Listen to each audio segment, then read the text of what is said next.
Well, tomorrow, a special groundbreaking at the State Veterans Cemetery. Gold Star families know all too well the price of freedom.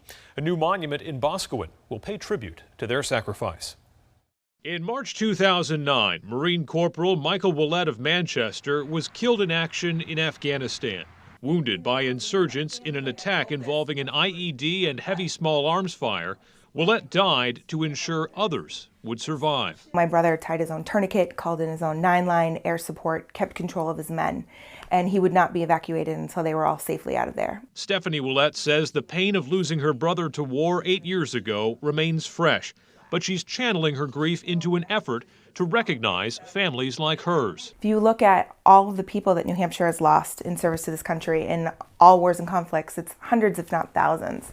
And every one of those people had a family, and every one of those people had a story. Willett is leading the charge to build a memorial for Gold Star families at the State Veterans Cemetery in Boscawen.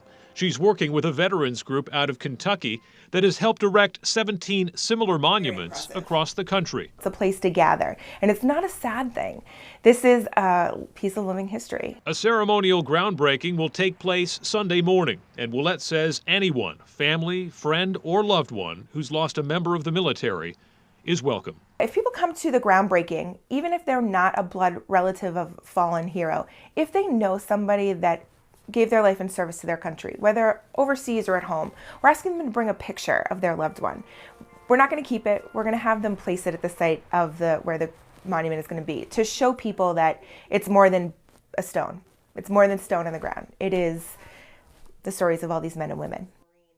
That groundbreaking will be tomorrow morning at 10:30 at the State Veterans Cemetery in Boscawen. The hope is to finish the monument by Gold Star Mother's Day in September, but the group is still in the process of fundraising.